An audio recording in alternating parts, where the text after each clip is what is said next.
Yeah.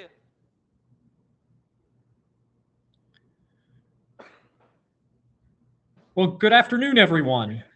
And if you're joining us remotely from someplace around the world, welcome to the plenary session of IETF 125 here in Shenzhen.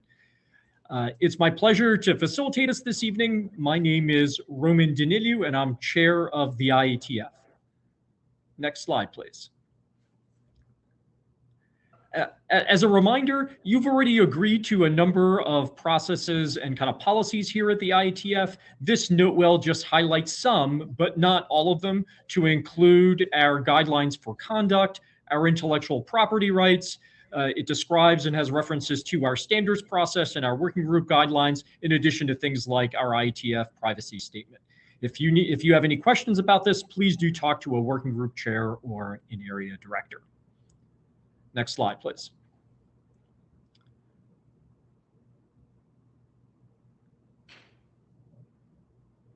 Cindy, could I have the next slide, please? We are seeing the agenda slide right now. Okay. I am seeing it as well. There's latency at times on the internet. So we have a very full agenda, as we normally do.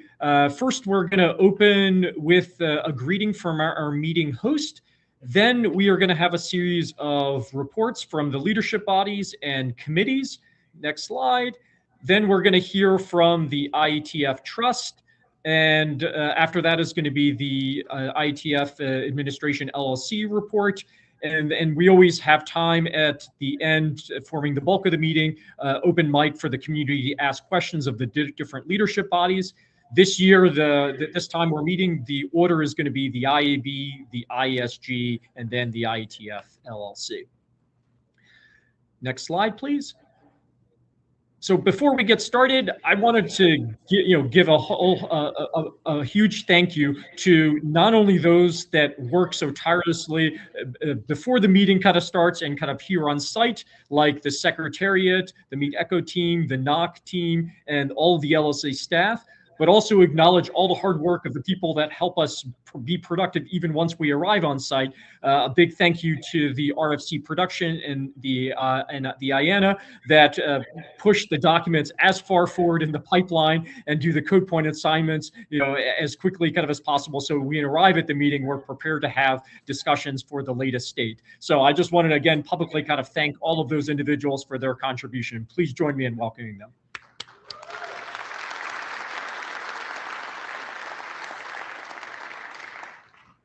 Well, thank you for that. So next, I would invite to the stage Mr. Xian Kai, the Deputy Director of the Bureau of Information and Telecommunication Administration in the Ministry of Industry and Information Technology, for a welcome and a greeting for us here.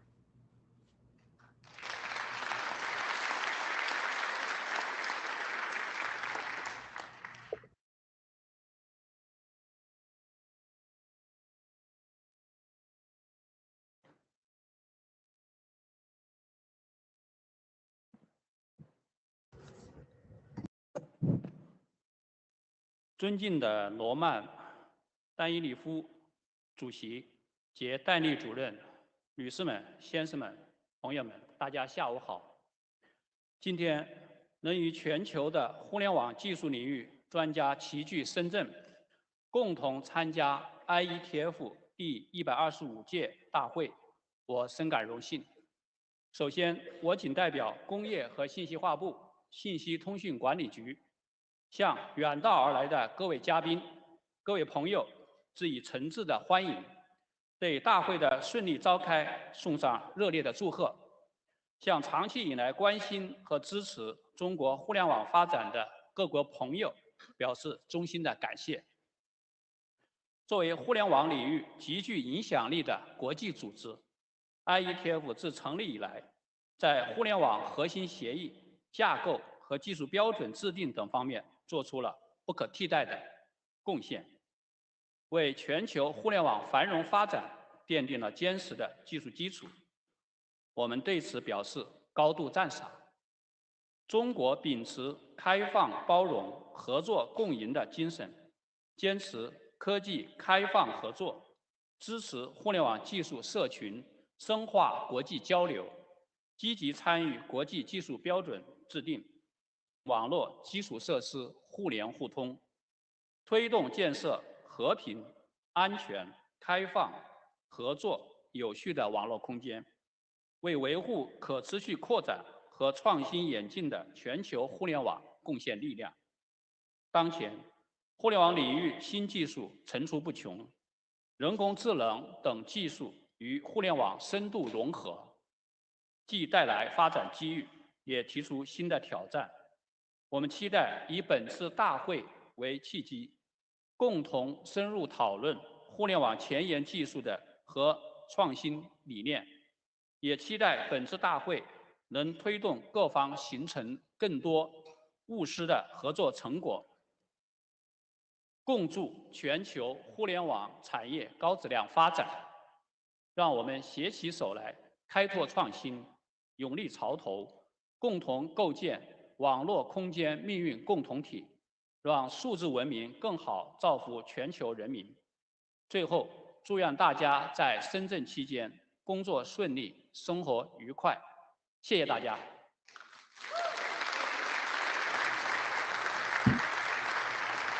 Mr. Xian, thank you for your very kind words and your welcome as we have returned back to China after almost a decade since we last met here. I now welcome to the stage Ms. Zhang Xiao, the Deputy Director of CNNIC. We wanted to extend our sincere kind of thank you for all of your leadership and work in making this meeting kind of happen for us here. We have a small token of appreciation presented to us by our board.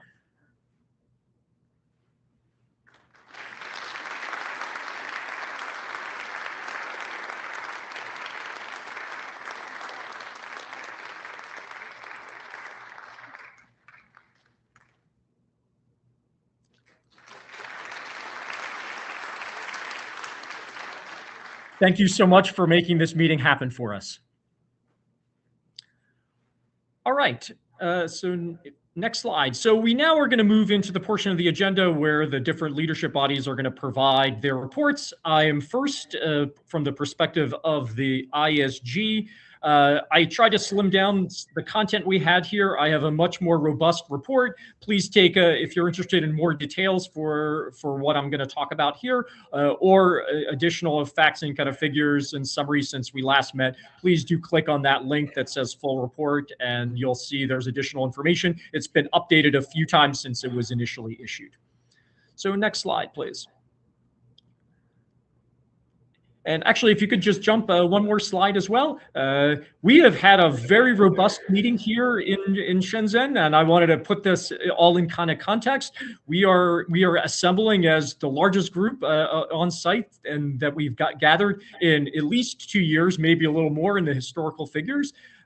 This is the largest meeting we've had in Asia and the largest meeting we've had anywhere based on the registration count. So, phenomenal to see the community to come together. You'll see that the distribution of remote and on-site is within the bands that we've had in historical meetings. I think the one piece of excitement that of the early stats that I saw coming in is that if you look around, you're sitting to your left are 2 people, and one other person to your right. One of those people is new to the IETF, unless you are. So almost one quarter of participants here at the IETF have never been to a meeting before, and we're delighted to have them here as part of the community. If you are one of those newcomers to the IETF, all I can say is welcome. We're thrilled that you're here helping us shape the future of the internet. Please join a mailing list. Please do continue to engage in the working groups after this face-to-face time concludes. And we hope that maybe we'll also see you in Vienna or perhaps in San Francisco, the future venues we have for our meetings. Next slide, please. Unsurprisingly, we have participation from around the world, and you can see some of the more detailed statistics here. And also equally unsurprising, we have a very, very robust participation from China, given that we are here. Next slide, please. Since we last got together, the IESG has issued no statements, and the majority of what we focused on in our announcements was related to an appointment to the IETF Trust and to the IPMC. So first, we want to publicly say very much kind of thank you to Sean Turner, who has been selected, and we really appreciate your willingness to serve, Sean.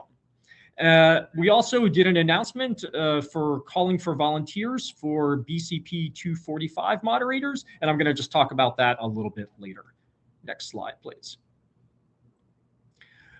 We continue to process appeals. We received 2 appeals since we last got together, and we processed both of them. You can see from the chart on the historical appeal volumes that 2025 was a record with a look back of almost kind of 10 years. Next slide, please. I just wanted to take this opportunity, since all the other areas have their summaries of what's happening, to talk a little bit about what's happening in the general area, primarily because everything that happens in Gen affects each and every one of you in the room, because the processes defined in Gen impact every working group and everything published in the IETF stream. To showcase, if you are interested in anything related to how IANA and code points are specified here in IETF documents, please join us in the IANA BIS working group. If you aspire to tailor, to change, or to evolve how we run the standards process, how working groups operate, please join us in the ProCon working group, the process documenting consolidations. If you have interest in contributing around how intellectual property is managed here at the IETF, please join the IPR-W working group. Actively being discussed now is setting requirements for the transition to the IPMC and updates to our intellectual property framework in RFC 5378. To return back to that one announcement that I said I'd talk more about, the ModPod working group worked very hard and delivered their primary artifact, which was RFC 9945, which defines a new approach to community moderation in the IETF. This was recently approved. To realize that and to implement that process, that first step is the IESG needs to appoint at least 5 moderators whose first task is going to be write those procedures and then, of course, execute them as moderators. We are calling to the community we have a call to the community to seek moderators. So if you are interested in that role, please let the IESG know. Also, if you think someone would be excellent in that role, even if it is not you, we welcome that feedback as well, and we'll consider it, and we'll reach out to them. And then the last highlight is that the IAB, who is in charge of liaison relationships, working with the other standards kind of organizations, is revising those procedures, which are codified in RFC 4052 and 4053, and they're being actively discussed on the architecture.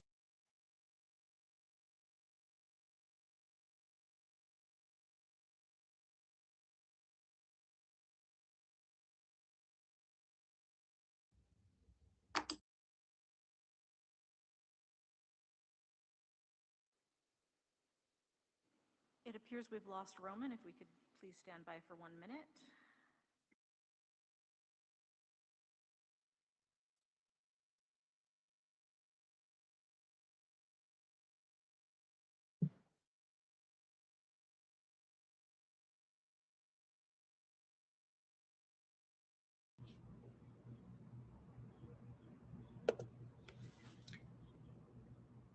All right, I think I'm back. You are back. Excellent. So as I was saying, the liaison procedures are being revised. And so if outreach and interconnect with other standards organization is your passion, this will also be another time to engage. So hop on Architecture Discuss to get into the early discussion, and we're going to be bringing that into the IETF. So next slide, please. So I wanted to almost end this thing with two thank yous. So the first, I wanted to acknowledge that the vast majority of your ADs are sponsored by someone. They pay for their time and pay for their travel, and this enables for them to be here to serve the community and also to do that each and every week. And here is an acknowledgement of those entities that make that possible for the ADs.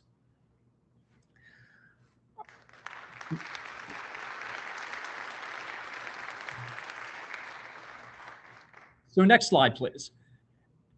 And then I wanted to end with another thank you, which is to Stephanie McCammon. So for those of you who are not aware, Stephanie currently supports us as the Director of Meeting Operations and Sponsorships, but she will be unfortunately exiting from that role. For the last almost 20 years, Stephanie has worked to give us this productive space that we are in now in so many places around the world, about 54 of those. And that space that she's given us has allowed the velocity of our standardization to continue to reach and penetrate and penetrate all the technologies kind of around the world in an interoperable kind of fashion and to really make the internet operate. No detail has been too small for her, whether it's making sure that we are in this venue and these venues kind of can service the kinds of conversations that we need to have. But she's also worked tirelessly to help us pay for our ability to convene in all these places. That's been the two parts about the meeting ops and in the sponsorship. And as you can see there, I don't know how many times around the world you've now flown on our behalf, Stephanie, and honestly, the years you've been away from your family and friends to allow us to be productive here with, really all we can say is thank you so much, and best of luck with your next kind of engagements and the next kind of part of your career and your opportunities. So thank you so much on behalf of the community.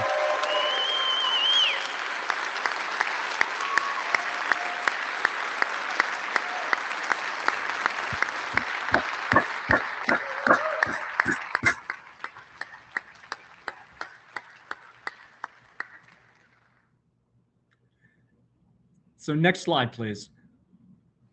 I now turn it over to Dhruv Dodi, who, congratulations, is the new chair of the IAB.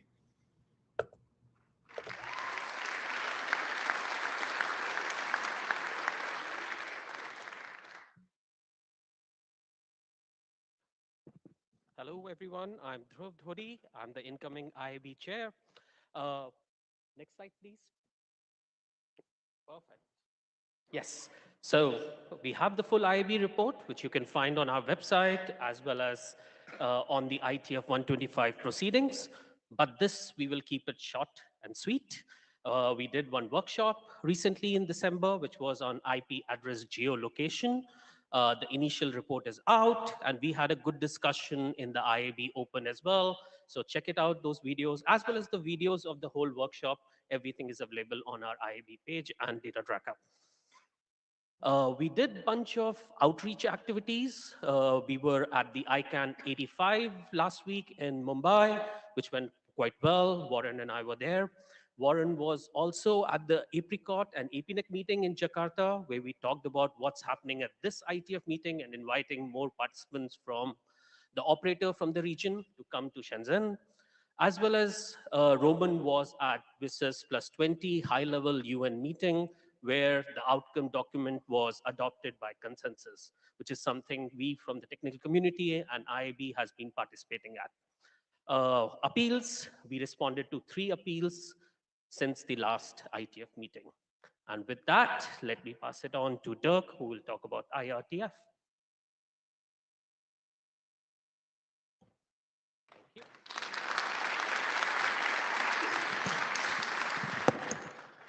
Thank you, Dhruv. Hello, I'm Dirk Kutscher. I'm the IRTF chair. So before I give you my updates, I'd like to say a few words. So as IRTF chair, I see it as my job to bring in new communities, especially the younger generation, the next generation in our community. So we're doing quite a bit of outreach, training, and so on. And so at this meeting, I have received really great support. I just realized in the past days. So there has been a young talent program in China supported by some of the sponsors here that brought 60 students from like 30 different universities to this meeting. There has been a research fellowship program in Malaysia that brought students here not only this meeting, but also previously. And there is a program in Brazil that brought 18 people to this meeting. And so the Brazilian friends, they had the longest journey by far. So they were on the road or on the plane for 2 or 3 days. And could the Brazilians maybe please stand up so that we can see you all. Welcome to the IETF.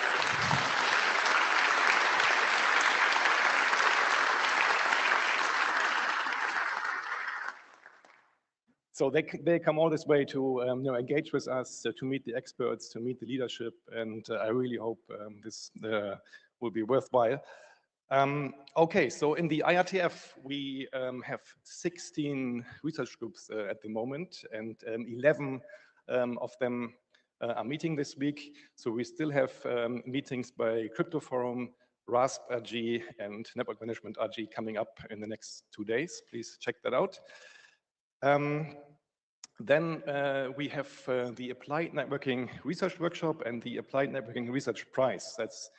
These 2 instruments are intended to raise the profile of our committee in the research committee, support high quality research, and also get new ideas, new people in. And ANW, the workshop, is kindly supported by ACM SICOM and Akamai. And we do this yearly at our summer IETF meeting. So next one will be in Vienna, IETF 126. The workshop chairs are Thomas Schmidt and Suresh Krishnan. Thanks very much for doing the work. The call for papers is open. Please submit your papers until April 17th. The Applied Networking Research Prize recognizes the best results in applied networking from like last year. So what we do is we nominate top contributions in the field of applied networking, and then there's a selection committee that picks the best ones, and this is supported by ISOC, Comcast, and NBC Universal. And quite often we get, really top papers on topics that are really relevant and also quite current at the moment in the IETF. And so just today in IRTF Open, we had 2 AMRP winners. So we had Tianyi Gao, and he was awarded for his work on transport level encryption for data center networks, and Xiangjie Huang for his work on sending burstiness control for high quality real-time communication. Congratulations.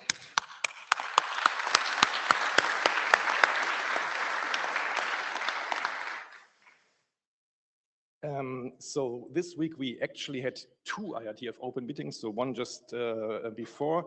And on Tuesday, we had one that was dedicated on discussing internet working research challenges for AI. So we know there are many discussions on the broader topic. So we wanted to figure out what could be a productive role for the IRTF in this field. So beyond data centers, beyond the immediate engineering challenges. There's a lot of work going on in academia and conference and so on. We want to figure out, okay, how can we make this useful for our larger community? So we invited 2 really great presentations on different aspects, and had good discussion on potential topics. So what we identified so far was test beds and data sets for reproducible experiments, like the bit broader distributed system and protocol design for distributed learning and inference platforms. There are new architectures coming out, and new abstractions for like collective communications and so on. But also more principled approaches towards agent communication. Also a hot topic in all of these side meetings and also in the BOF this morning. But so the idea here is to look a bit more into the foundations of naming, identity, trust delegation, and also group communication. And yeah, finally, we also have a travel grant program. So that's intended to bring early career researchers and PhD students to our community from underrepresented groups. This is kindly supported by Akamai, Comcast, Google, and Netflix. And yeah, so this time we had a robust participation from Asia, really good gender balance. And so we are already preparing the next program for Vienna. And so the deadline for applications is end of next week. If you're interested or if you know somebody who might be, please let them know. Thank you very much.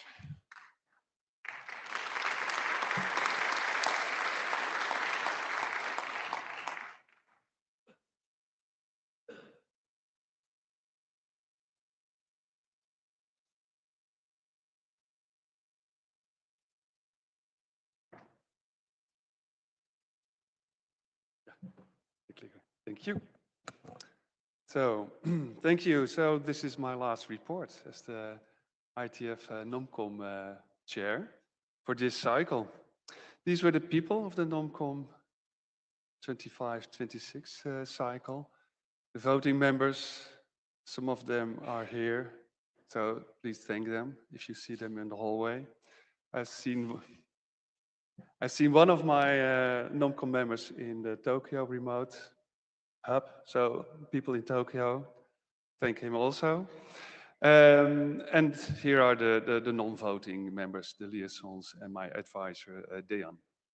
Good, but it's not about us, it's about selection for this year.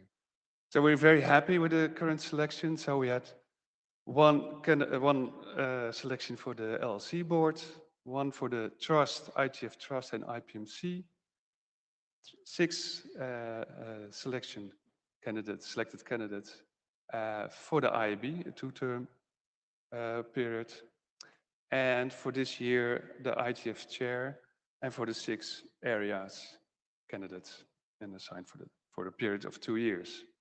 So I'd like to thank all the people that are willing to serve for the next term, willing to serve the IETF. Thank you very much.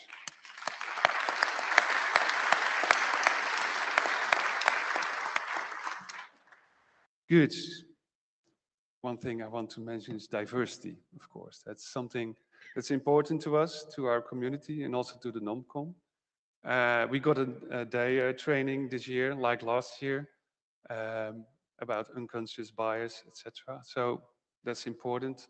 I think that's something that the NomCom was very aware of, also during the whole process of reviewing interviews and the deliberations. Some highlights here are, well, not highlight per se. There's no gender diversity improvement this cycle. So we're aware of that, we're conscious of that, but of course we try to improve every year, but this is an observation here.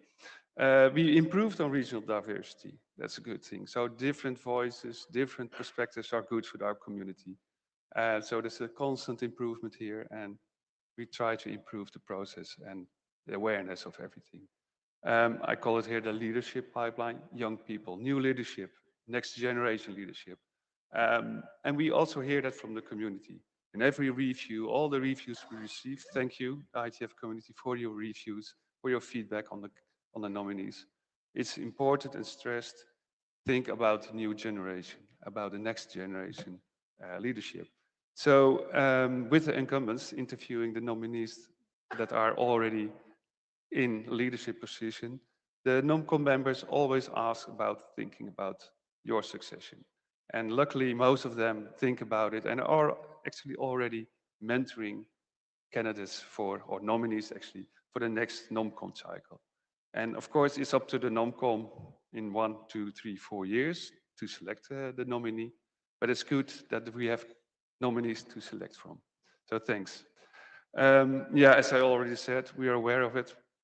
We are doing our best. We are in a good place, but we can always do better. So it's a constant process.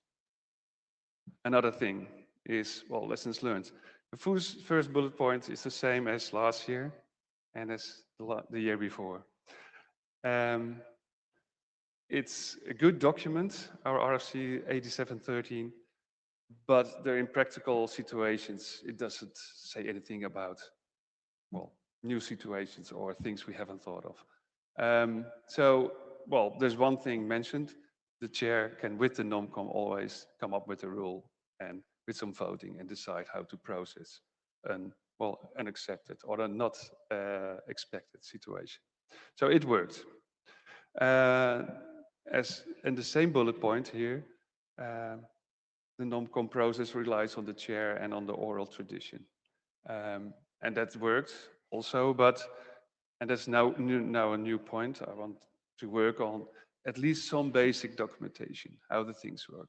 Some steps, basic steps at least, how to proceed through the NomCom as a chair. And that could also help with the help of, well, kind of delegating tasks to the secretary, because more and more tasks are now taken care of the secretary, so it's good to have some documentation and mostly the practical stuff. That's, yeah, and also for myself at least, during the deliberations, I spent a little bit too much time on the voting. It just should be a simple process, but I was counting the yes and no's are simple, but yes, maybe no, that becomes more difficult. And then you have all kind of rankings. So I think for the next year, it's good to have this a little bit automated so it can focus on the process and on the discussions and not so much on counting and making mistakes or being corrected for mistakes. So finally, yeah, some words of thanks. I want to thank you all for the opportunity to be the NomCom chair for this cycle. It was I learned a lot and it was super interesting and it was very rewarding. Also, the IETF community was very supportive. In the beginning, I made some mistakes, and as you directly sent me an email that I made a mistake. But it was always supportive. People helped me out, so thank you. Also, the NomCom voting members were very, very dedicated. So it was a great team. I mentioned that already during the November IETF meeting. And again, the chair's advisors and the liaisons helped me with the process and advice. It's almost, I get an award for the Oscar Academy Awards with all the thank yous. Good. Before I leave the stage, I want to call out, volunteer for the next cycle of the NomCom. It's a lot of work, yes it is, but it's also, you learn a lot of things about the IETF process, about the people in the IETF and its processes. Thank you.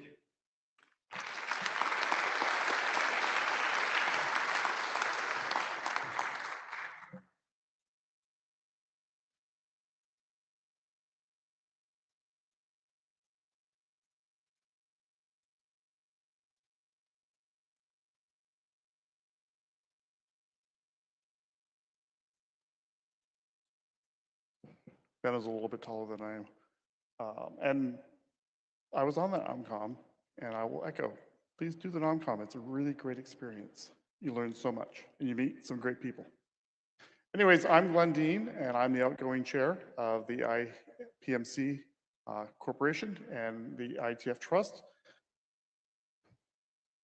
This is our report to IETF 125. So, NomComs do what they do, and the IESG does what it does, and they both appoint people to the IETF Trust and the IPMC board. In this cycle, we say goodbye to Kristen Burdett, who has served us as an IESG appointee. Kristen was really helpful. She's a lawyer by training, very helpful in the restructuring work we've been undergoing, doing the IETF, IPMC, creation and setup. So thank you very much for Kristen for your service to the IETF Trust and the IPMC.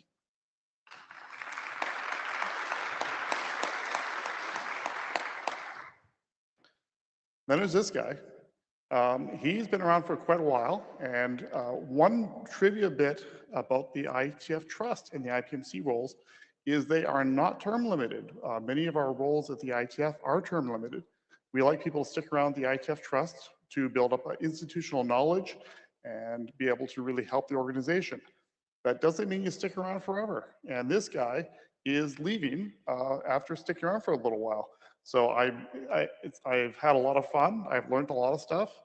I will say, if you're ever looking to learn about intellectual property and the IETF, this is a great role to apply for in the future. When I started it back in the day, I was terrified. I was walking in the shadow of giants, and I learned so much by being part of it. I really highly recommend that you consider it this coming year when the NomCom is appointing another person. So thank you for letting me be in that role. I've really enjoyed it.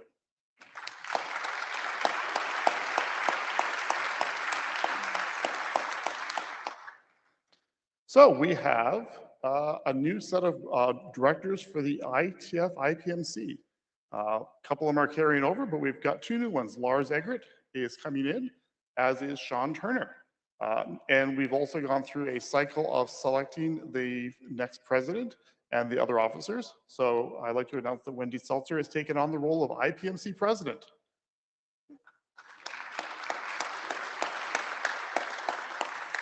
Sean Turner, who I think is in the Tokyo remote, is taking on the role of IPMC treasurer, which Wendy has vacated. And Lars will be taking on the IPMC secretary. Likewise, the IETF Trust is in the final throes, but we still needed some people around to close up shop. And so the decision was made that the person that will be the trust chair for the very final role of the trust will be Wendy. So thank you, Wendy, for taking on both roles.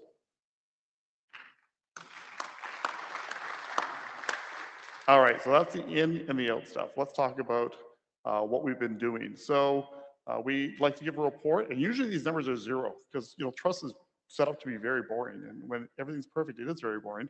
But since we last met in Montreal, we've had 2 licensing requests that are above and beyond the normal licensing requests we get. And we have issued 1 new license. It was to the IEEE to use the ASN1 module from RFC 9881. So there we got one. The other good news though is we have had 0 legal actions, which is the number you always want to see at that bottom there. It means that we didn't sue anybody and we didn't get sued by anybody, which is really good if you deal in intellectual property assets. So here's the other big update. We've been working on this restructuring from a Virginia trust into a Delaware corporation. And those of you who've been around the IETF for a little while, I've been giving a lot of reports on this. So we've had some progress. The bylaws were updated between when we met in Montreal and now. We had some modifications we extended in there to recognize the CCG.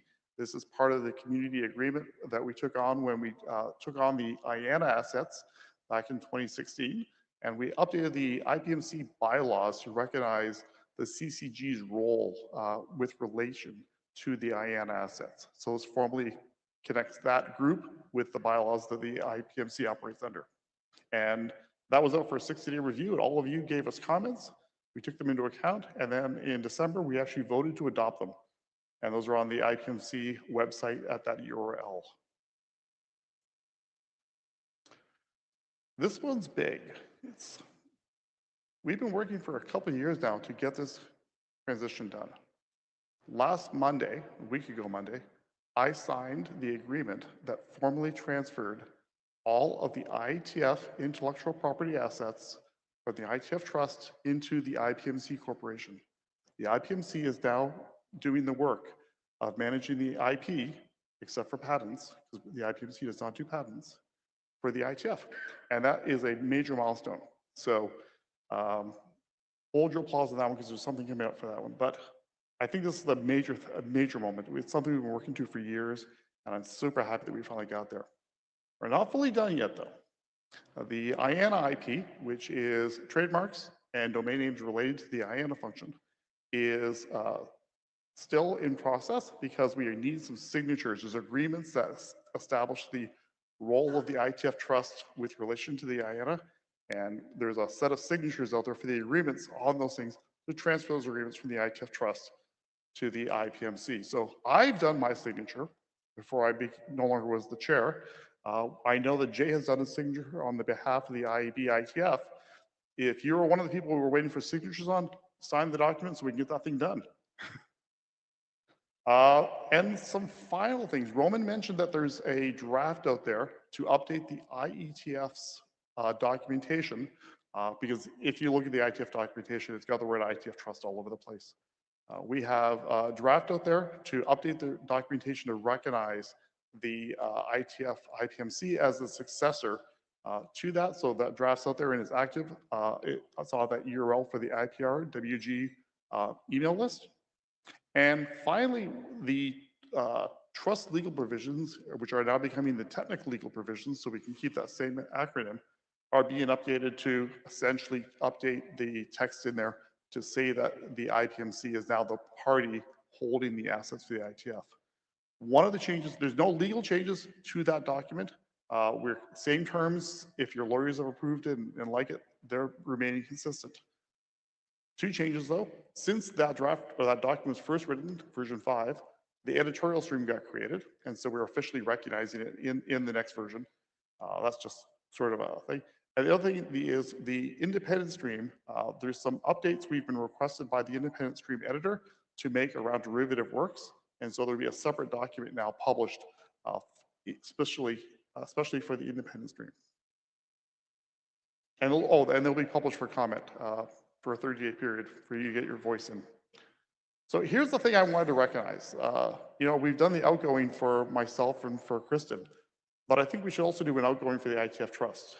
It served this community since 2005 when it was created. It's officially ending operations this year.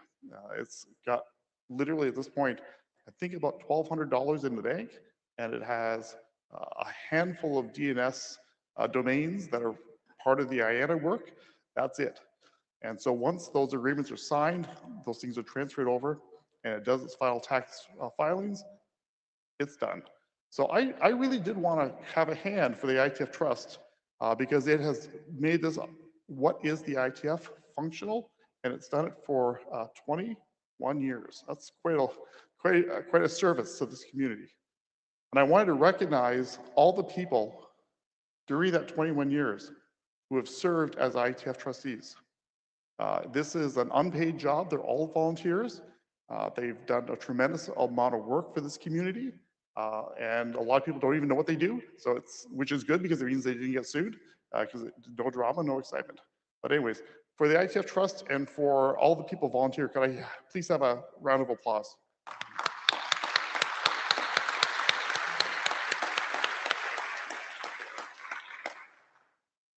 And that is how to contact the IPMC and get more stuff. George. Don't leave the stage. So Glenn, thank you for your many years of service and allow me to present you with this plaque.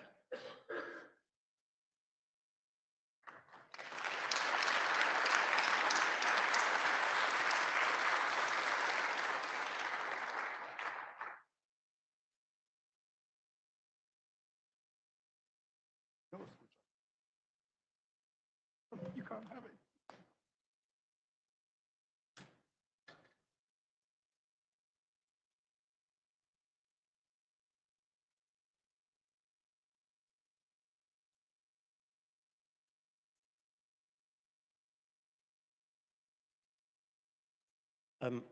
Hello and welcome. My name is Jay Daly. I'm the IETF Executive Director. Nice to see so many people in the room. So this is the administrative report for the IETF.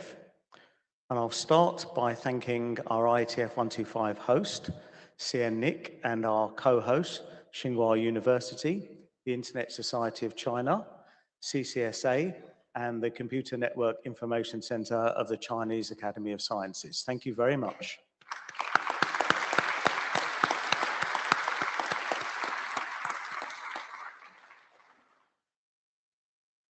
I also want to thank very much Huawei, our special contributor and social event sponsor. Those of you who came last night to the social event, I'm sure will remember that. That is the best social event we have had. That was spectacular. Thank you.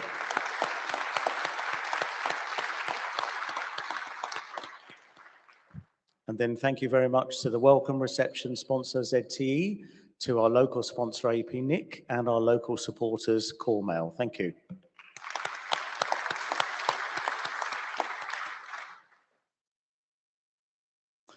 I also want to thank our IETF 125 gold sponsors for diversity and inclusion. Thank you very much to Akamai and Huawei.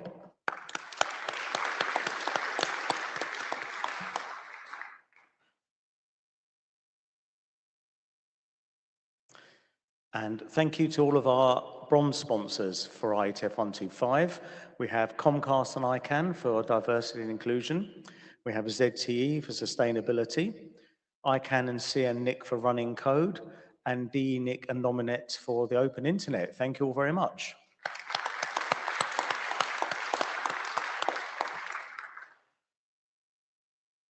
And then finally, thank you to our equipment, services and connectivity sponsors, without whom we would have to spend considerably more money running these meetings and running the IETF than we do currently. Thank you very much to all of you.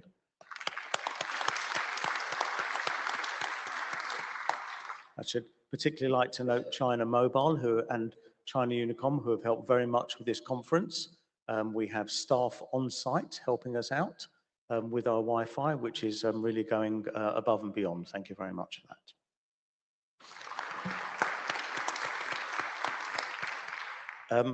Every meeting, it seems, our logos get more and more desirable.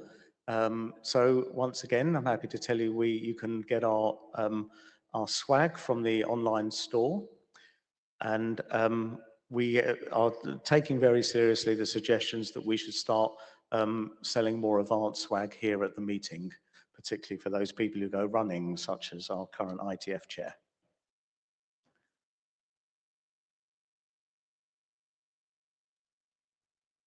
So I want to give a special shout out to the many generous volunteers that help us out.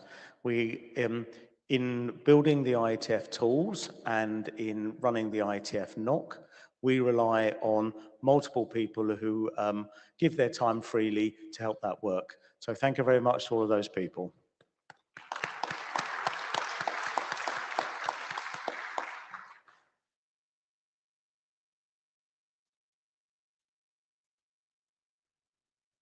And Rome's already mentioned that we have many staff in the background working on this, but I think it's useful for us to give their names and show all of them here. So we have the Secretariat, MITACO, and the NOC. Thank you all very much for your work.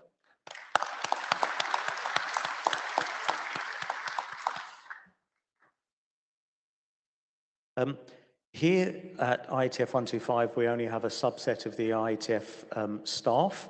So I'm on site, clearly.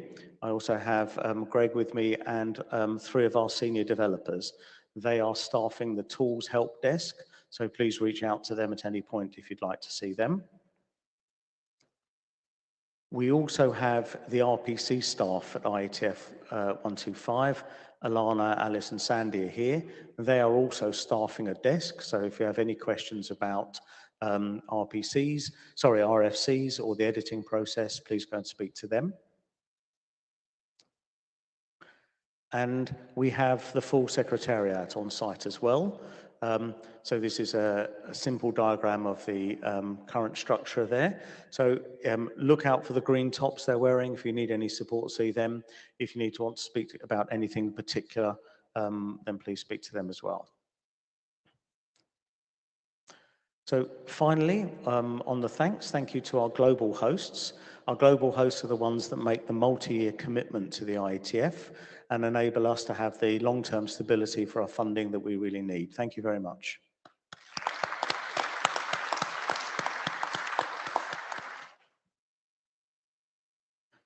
So, IETF 126 Vienna. Registrations are open. This will be in July. We are expecting to come. We are just about to sign with the host for the meeting, so that's good news for us. And I hope very much to see as many as possible of you there. So looking forward to our meetings. We have Vienna coming up, and then after that we have IETF 127 in San Francisco. And since our last meeting, you will have seen that we have announced VeriSign as the host of that meeting. IETF 128 in Asia, we are still in the negotiations with. It generally takes us quite some time to negotiate Asian venues. They are more complicated. We often have to use convention centers, and us being a US company means we need to visit a number of times to build up the trust and the relationship. So that's going ahead. We certainly aim to announce that by Vienna, if possible. IETF 129 Europe, that was due to be signed, and then the venue just asked for a change to the contract the other day. So we are just trying to work through that, and then we'll be able to announce that hopefully quite shortly. IETF 130 has now been announced. That's the Hyatt Regency Vancouver that we've been back to a number of times. And we are, of course, looking for a meeting host for that. IETF 131 in Asia, we have held some site visits to a relatively large country there to look at potential venues. And we are hoping to, and we're in the negotiations now about that. So that's moving forwards.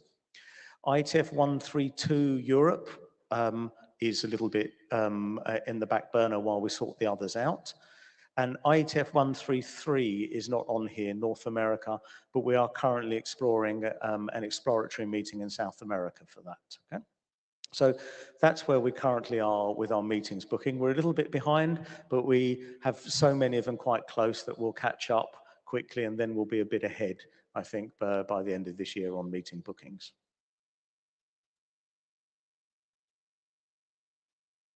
So that's it from me. Thank you very much. Handing over to Miriam. Thanks, Jay. I hope you can hear me and see me. My name is Miriam Kühne. I'm the board of the LLC. I'm the chair of the LLC board. That's more correct. And I would like to thank you actually for selecting me for another term studying at this meeting.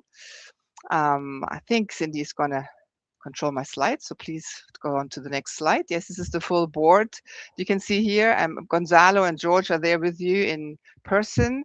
Roman, as you saw, was online. I'm online here, and Shona cannot join us for this meeting. But we're all watching. So next slide, please. Yeah, this is the kind of traditional financial overview of the end of year balance. And I'm not going to go through all the numbers. You can do that in your own time. I mean, for transparency reasons, obviously, we put them here on the slide so they'll be published. You see some notes there. So if you go to the next slide, you'll see some explanations. More details can be found always in the financial statements that we publish every month, and then also at the end of the year. Overall, one thing to note here is that there are some like higher numbers as budgeted. So the positive variances there are mostly comprised of an additional endowment contributions, which are always welcome, ISOC matching funds, also the annual contributions from ISOC, and some unrealized gains from investments that we have there. So that's good news. So next slide, please. Just some items that the board is currently working on. We are still working on the secretariat contract retendering that's ongoing.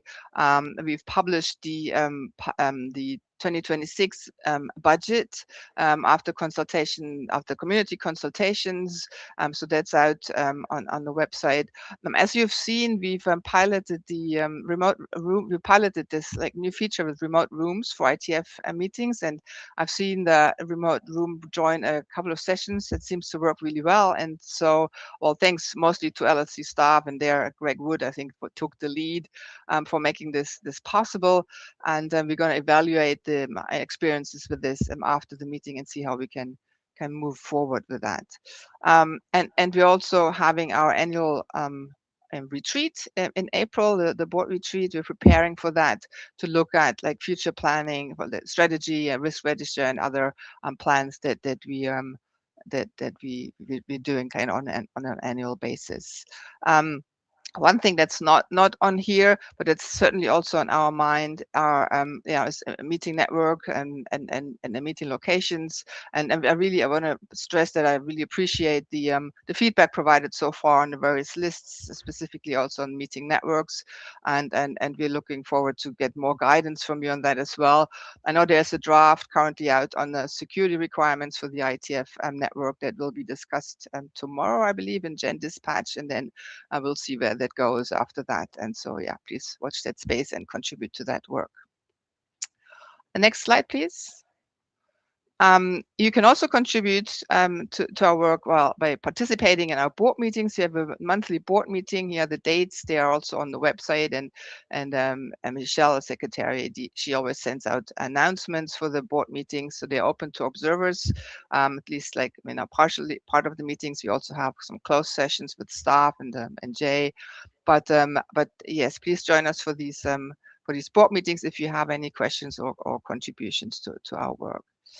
Next slide, please. I think that's about it. Yes, you can find a lot more information on the websites, from financial statements to the board meeting minutes and announcements. And also here are a number of mail addresses and lists that you can reach us. Admin discusses our generic kind of at the administrative mailing list, where most of these topics are being discussed.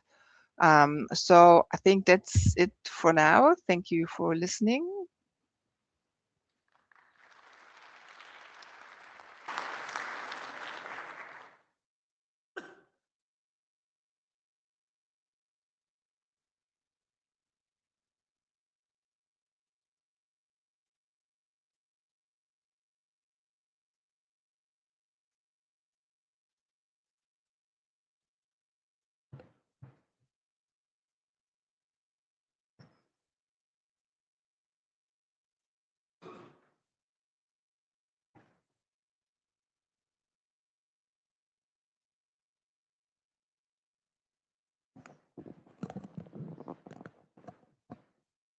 Let's distribute a few this way as well.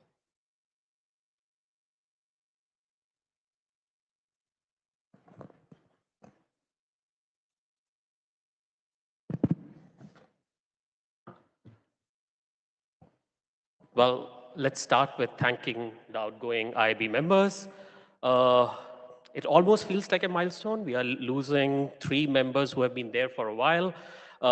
Cullen, as we know him, as Fluffy, and I think now I can claim the fluffiest hair now that he's not on the IB anymore, maybe. But seriously, you have been, it's so good to talk to you. When we talk any technical discussion, you go directly to the heart of the matter. And with that much clarity of thought, it has been amazing having discussions with you. Maria, you have served a decade on the leadership. If we add IAB and ISG, every term with so much dedication, so much hard work, it has been amazing. The things that you have done as the IAB chair have such a lasting impact. You have opened the IAB with IAB Open, the way we do liaisons, the way we, even our website revamp. So everything that we think of IAB as current has been done under your leadership, and it has been amazing. Tommy, on the big screen, always calm, collected, always clear in thought. As an IB chair, we went through a transition. We had a bigger geographic and time zone dispersion. We had to figure out a new way to work. You managed it so well, and there was so much to learn from you on how to do that. As an IB, we went through a new activities with respect to more active participation at internet governance, and you helped us. You made sure that each of us at the IB felt supported in all the activities that we do. So thank you. And finally, Chin. Chin has been our anchor when it comes to everything network management, operations, and Yang. And this is, and Chin showed us the diverse participation matters, having a viewpoint from looking from different areas, from different geography, bringing a different viewpoint to this IB is fundamental. And Chen, you have shown that in your last 2 terms. So with that, I would ask everyone to give a round of applause to all 4 outgoing members.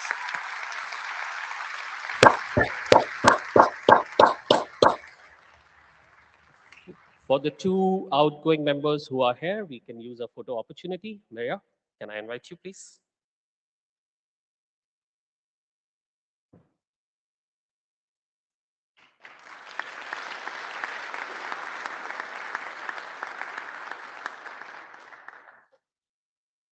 And Chin, let's go this way.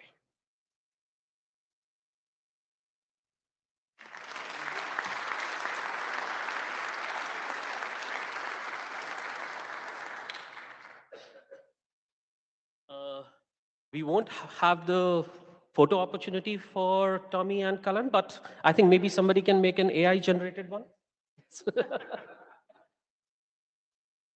And with that, let's do introductions and then we'll do open mic. For introduction, let's start with Jason. Jason Livinggood, IAB. Mark Nottingham, IAB. Mia Kulevind, outgoing IAB. Suresh Krishnan, IAB. Warren Kamari, in a surprising turn of events, IAB. Yaroslav Rosomachov, incoming IAB. Dhruv Dhodi, incoming IAB chair. Alvaro Rotana, IAB. Yingzhen Xu, incoming IAB. Dirk Kutscher, IRTF chair. Qing Wu, outgoing IAB. Can we have remote folks? Ali?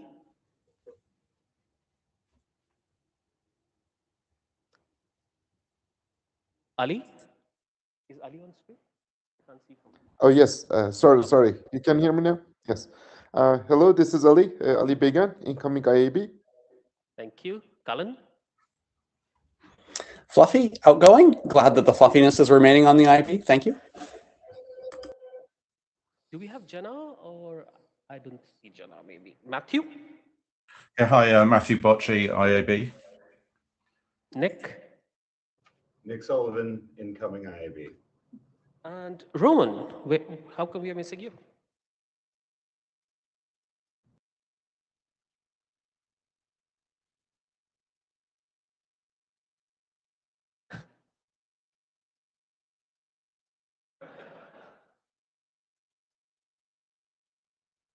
I think we can't hear you, Roman. Okay, move on. Open mic, questions for the IB. And somebody will help me with the queue. Oh, here we are. Not.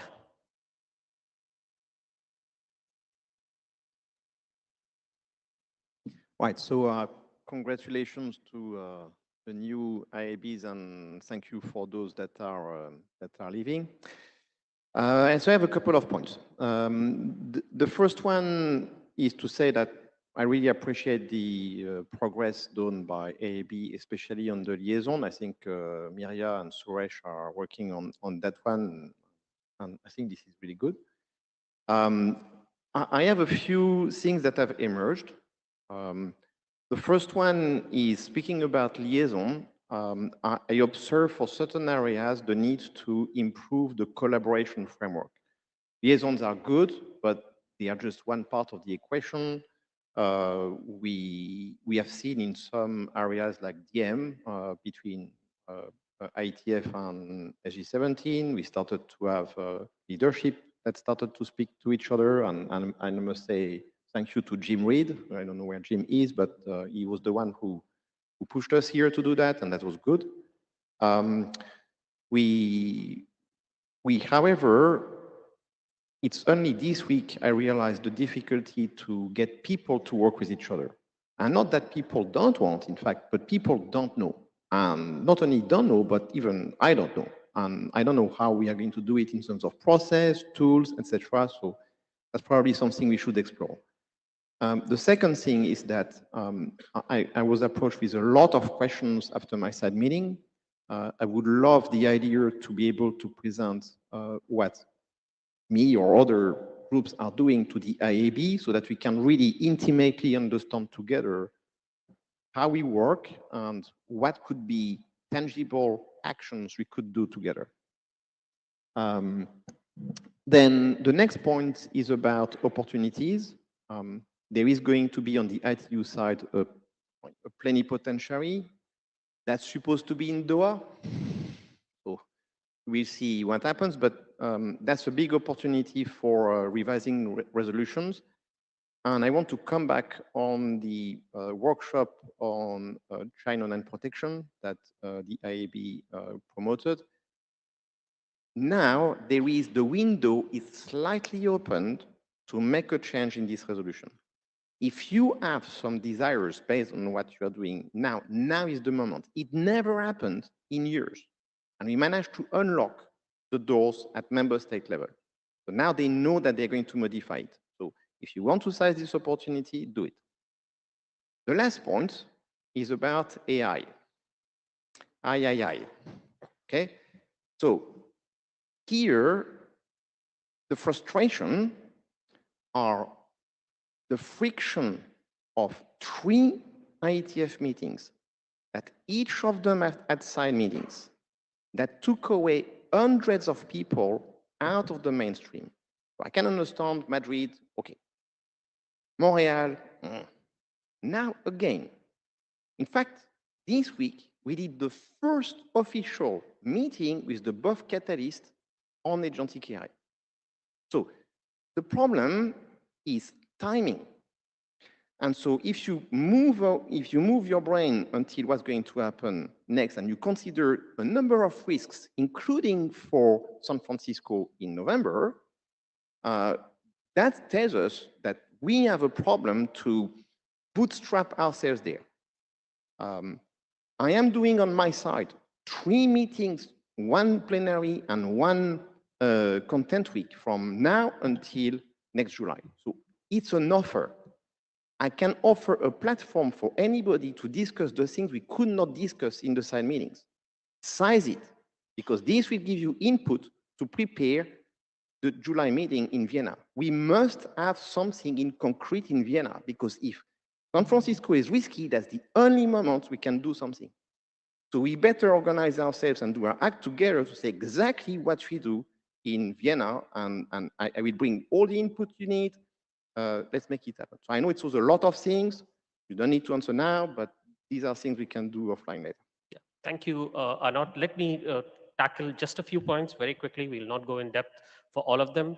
With respect to liaisons, I completely agree. The first thing that we have to do is relationship. I think that's when we do best, when we have people who are participating in both organizations, and when we have that. So any ideas that you have in which we can make sure that people find each other, and we can up to discuss, we can, of course, maybe get some better tooling, whichever way you have that we find people, reach out to us. We want to do this better.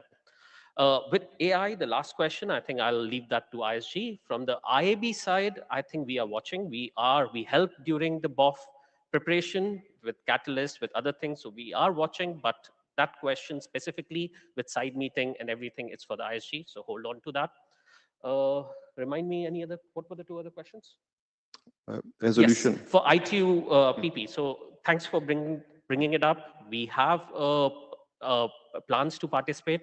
We are discussing. This is still a lot of inputs coming in. Let's continue the conversation. Does any other IB member wants to add? Yeah, please go ahead. Yeah, I actually appreciate that you're coming here and you're driving this way forward, and like you are helping us to have this exchange with the relevant groups in ITU. I think actually that works very well. And as Stu said, like if we need to improve, we can do that. But I'm actually very positive that I'm seeing that. So thank you for that. There is one regret I have, just that can say that. Tommy and I discussed an idea of a workshop on agentic AI. That would have helped remove a lot of heat and get the debates on. We didn't do it. I don't know why it happened, but that's something that the IAB could have done. So now it's too late, but we have another way we can do it and achieve it for July. For the liaison piece, in fact, there is something that is simply a lack of practice in terms of the community here to understand the consensus to answer a liaison statement. Because for us, sometimes tell us, don't do it. That would help us enormously, because until we receive something from the community here saying, ITU, don't do that, I cannot show that to member states. So there are a few simple things that if the leadership works together, we can pass you the message and help you organize that and It's easy. It will not take much time and everybody will be happy. I think we have made a bunch of improvements on that. We have been sending acknowledgements at least, and as well as nudging various groups where action is needed. But as we have discussed this multiple times, it's just a very different fundamental way the two organizations work. We have to find a middle ground. Let's continue to talk. That's what I can offer. Any other? We have one more person, but I can see the name.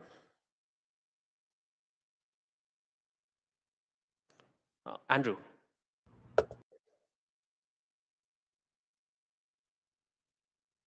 In Shenzhen. I just wanted to and a reputation for being extremely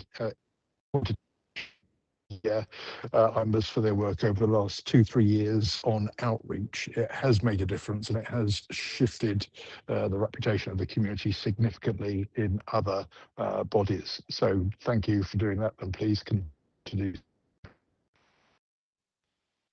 Thank you, Andrew. I didn't catch everything, but it seemed a little like you were happy, so that's good.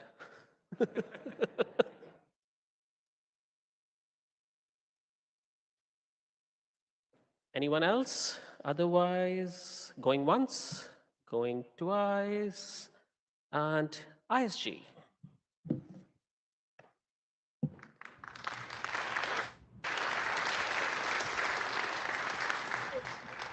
So I'd welcome the incoming and outgoing ISG to the stage.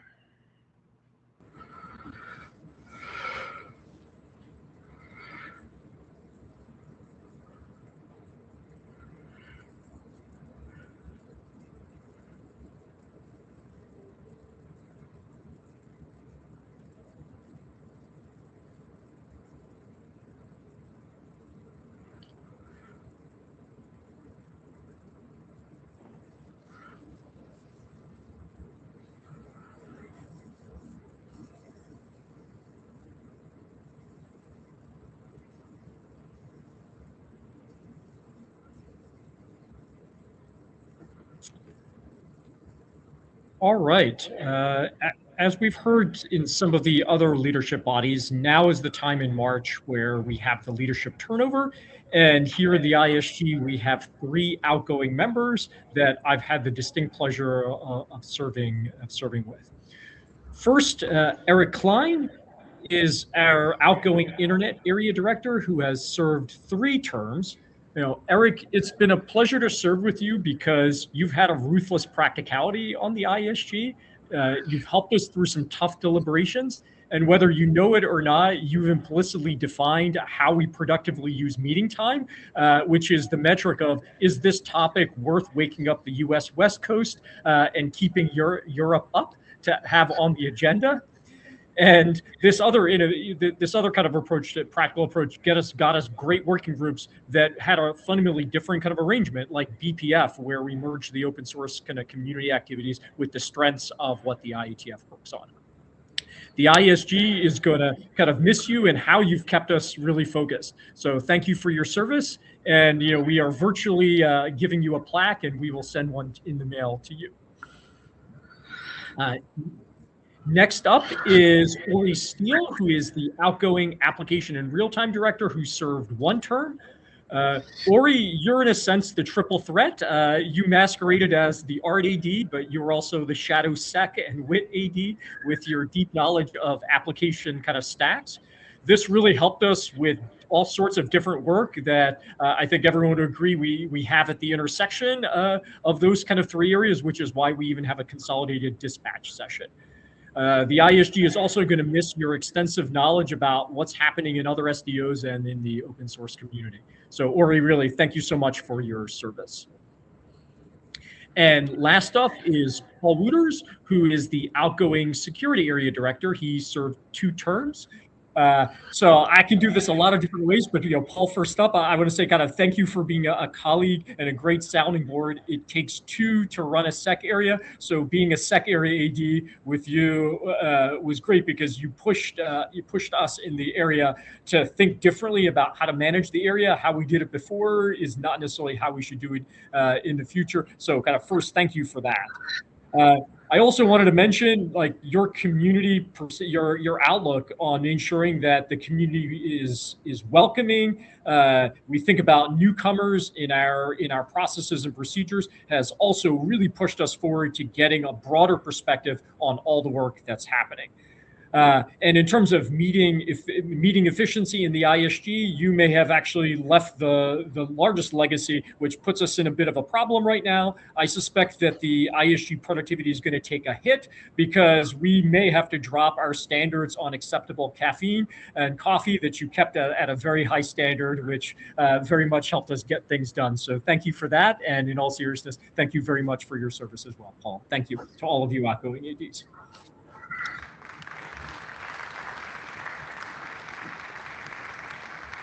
So Ori, we have a plaque for you in person.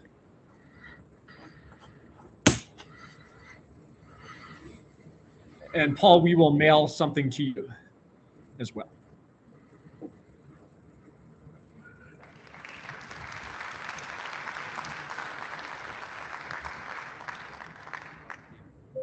All right, so we have historically had the transition, if we could have the next slide, the passing of the dots. So the dots are getting passed from outgoing to incoming in the new roles.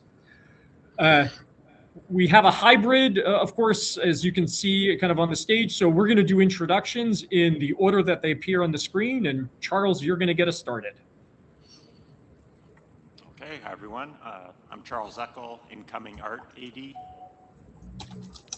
Andy Newton, Art AD. Ort Steele, outgoing Art AD. Roman Danilio, Jen. Tommy Jensen, incoming Int AD.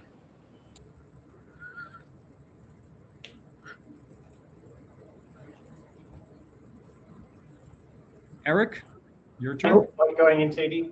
Sorry. So Eric Ving, the other ongoing Int AD, and by the way, stepping down next year. So if you are interested to be Int AD, please talk to me. Mahesh, management side of Ops AD. Jim Guichard, Routine AD. Ketan Talaulikar, Routing AD. Gunther van der Velde, in and outgoing and incoming Routing AD. Mamoudou Kader, Ops AD. Deb Cooley, Sec AD. Chris Anasio, Sec AD.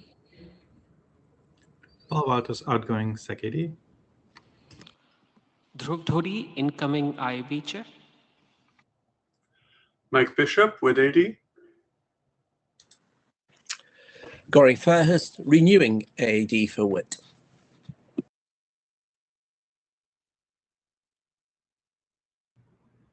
Tommy?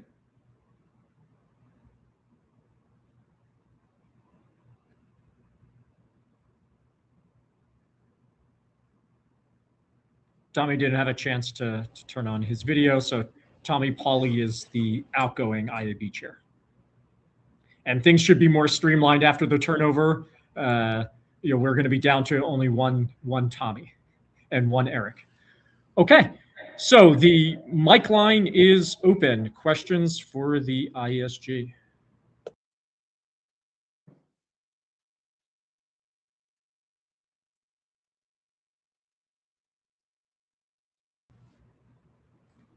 Pete, I see you're in the queue.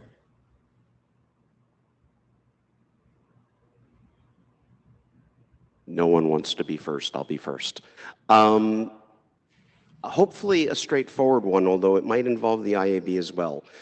Both dispatch on Monday and Catalyst later in the week made me think that perhaps a little bit of a template or preset of slides for folks who are presenting new ideas might be a good thing. A lot of the comments, both in the room and especially on the Zulip chat, were very much, who is going to be implementing this? Are they here? What problem of interoperability are you solving? These should be pretty obvious questions for BOF proponents and/or dispatchers to answer, but I don't know that we necessarily have enough push. On the BOF side, IAB tends to do pretty well of getting them in line as the helpers, but especially in dispatch, that doesn't happen as much. And if they can't answer those questions, it's probably not time to present. So I was wondering if you all would be on board with, in your assorted dispatch groups and BOFs, taking on something like that. And I realize that means I probably volunteered to write some text. Did you just say you volunteer to write some text? So I think that's a great idea.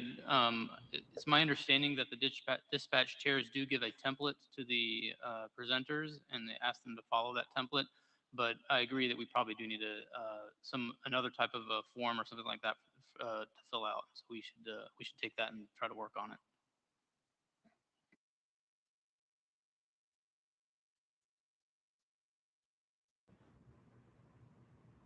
All right. Does anyone else from the ISG have any comments? Any of the owners of the dispatch working groups? Yeah, well, we've definitely taken that feedback. We've already kind of had that conversation on the side about how do we improve those templates and give stronger guidance so that we can do that. So we have heard that. We welcome kind of contributions and participations for the community to help us with that. But I think some of those questions are pretty well known. We just need to make it stronger to get it out there so that people answer those questions. Okay. Thanks for that concrete suggestion, Pete. I think you're going to see that it's going to be a work in progress, and we're going to work across the dispatch groups to tighten that up, realizing that the dispatch is a kind of a critical mechanism to onboard new work because we get broad kind of visibility, and it's a structured process to bring people in the organization. Okay, next up, Arnaud, I see you're in the queue as well. Yes, hi, Roman. Just realized you were not here yesterday. So as Drew has sent the question on my little bit critique regarding the way we manage the agentic AI situation. So if it would be in my study group, people would say, Chair, what's the way forward? And my complaint a little bit here is that 3 meetings with 3 times side meetings at this level of entropy that's created, and in fact, with good that people could discuss about it, but we cannot take action, we cannot have consensus, we cannot organize ourselves, we are not creating charters, we are not, so that's a lot of time that we lost. And again, we need to have something just from a timing perspective in July. So that means it leaves from now to July to do something. And to be very direct, I would like to see a little bit more prescription, just to use that word from the leadership here to say, the guidance is this. Whatever you guys want to do, I don't care, but I think we need to be a bit more driven to stop this entropy level. So thoughts? Yeah, I would say we've heard from multiple angles, Arnaud, like loud and clear that there is a tremendous amount of passion and interest in all dimensions of AI, and there's a tremendous amount of that happening in the side meeting. I think the observation you're making is that we need a more structural approach to facilitate the onboarding of all of that energy and excitement that's not in the official process into the official process. And, in a sense, how do we do that? Recognizing that we have certain strengths in the IETF with how we run things in tightly bound charters, and what is the approach to on-ramp it in there. The BOF that we just had in Catalyst is one of those approaches. That is one of, I'm sure, many things we need to do, and this is going to be a topic that the ISG takes up at its strategy meeting / kind of offsite about how to convert the energy, not just in AI and side meetings, into structural things in the standards process.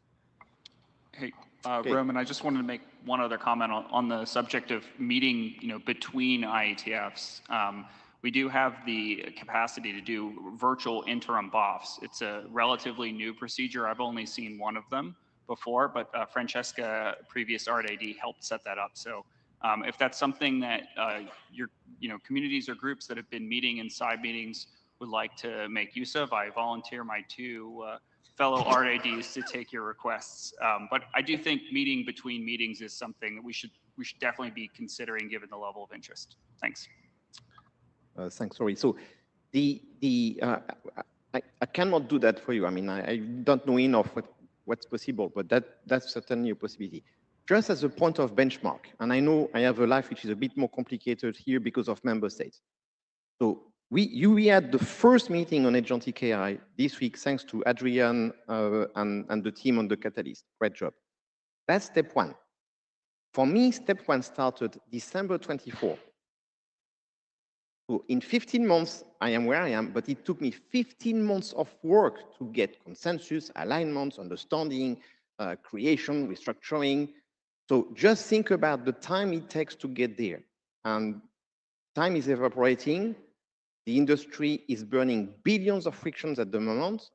We have a societal problem. We have other requirements that are not being taken into account. There is a culture issue with people are too much on the engineering side, on the bottom-up approach, and don't see certain requirements.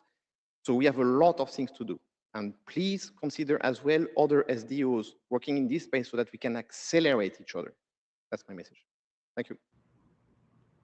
Yeah, strongly agree. To solve the AI problem or AI kind of standardization is going to take not only this organization, but it's going to be in partnership with many of the other SDOs and professional kind of organizations and open source to kind of get us there.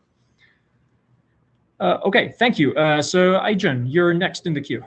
Yeah, Aijen from Telecom. I have the similar concern for the working of the AI agent in the IETF.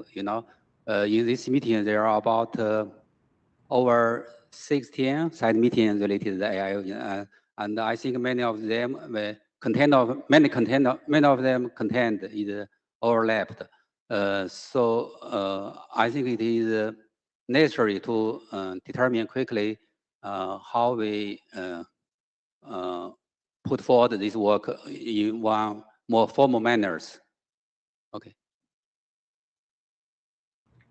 Yeah, thank you kind of for that feedback. Again, to repeat a little bit of what I said kind of prior, the Catalyst BOF is certainly one attempt to think through how do we onboard things out of the side meetings. I would also reiterate that AI is not a homogeneous topic. It intersects many, if not all, of the areas we already have. If the topics that we want to bring in are intersections of the existing work of the existing areas that we have, each one of those has some mechanism to onboard, whether it's dispatch process or dispatch-like working groups. So we should also leverage those processes. Just because, again, something is AI does not necessarily require a special onboarding path. Martin. Yeah, Martin Duke. Contrary to popular belief, I'm not in Tokyo. I was present at the creation of the mega dispatch experiment, however many IETFs ago that was, and I kind of feel like I'm conscious probably more than most people how hard it is to schedule all the sessions in an IETF, but I think we're drifting away from some of the things we were trying to achieve with that. In particular, the original concept was there'd be no counter programming to dispatch at all on Monday morning. That proved to be too hard. I think pretty quickly we collapsed that to, really self-contained groups that really have no interaction with anything else. But we really wanted to keep it clear for the power users, for the power IETF users to be able to go to dispatch and comment on new work. And I happen to be chair of the MOQ now. My working group has actually moved to Monday morning. It contains many IETF power users. It moved back for other reasons that were kind of unrelated to this. But I just want to leave the comment with the IESG. Let's try to preserve that model for dispatch. We can really get a lot of good cross-area review of these new ideas. Thanks. Yeah, thank you, kind of Martin.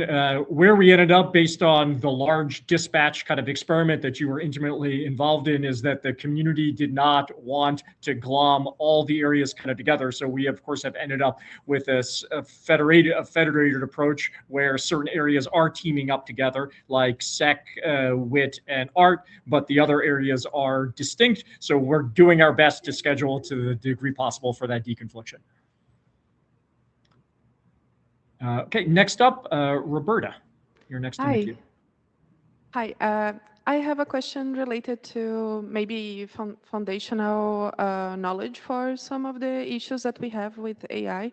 I don't know if we have some structure that we could enter information, like information about areas that might not be applicable to the engineering work specifically that would be done on working groups, but that might be foundational to people comprehend some of the, some of the terms that has connection with it. For example, for agentic AI agents and AI itself, where would be the place for we to put maybe information related to how agents work and that part of, the foundational models, those kind of informations that might make difference for the way that people do drafts. Is there a place that we can, join information and do some, maybe a state of art of some of the terms and things that are happening in the area and how people are applying it and engineering on top of it?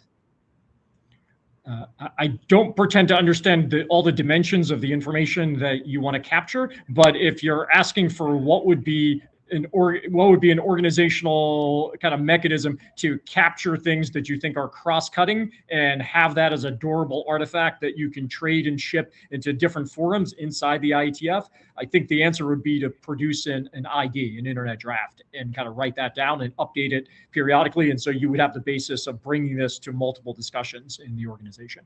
Thank you. Thank you. And on the same topic, if you allow me to add, please. Even if you talk to one area director, he can easily refer you to others, right? And I've done it multiple times. DM is in art, he started in IN, for instance, right? So it's quite common. We talk to each other.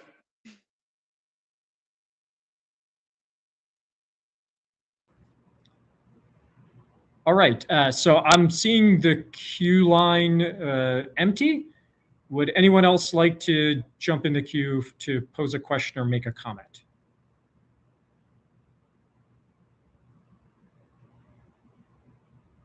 I'm pausing, waiting.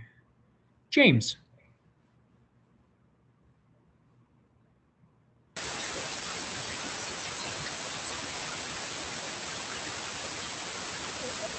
James, we're getting a tremendous amount of feedback on your mic.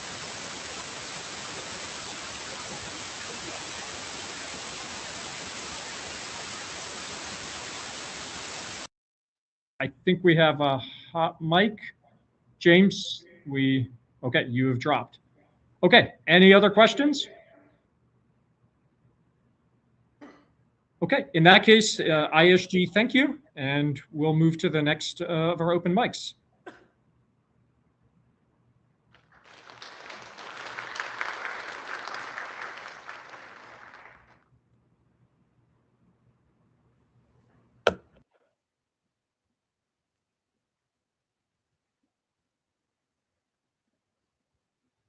Hello, I hope you can hear me. This is the LLC's open mic, and if all is well, George and Gonzalo will make up their way to the stage while Roman and I are remote.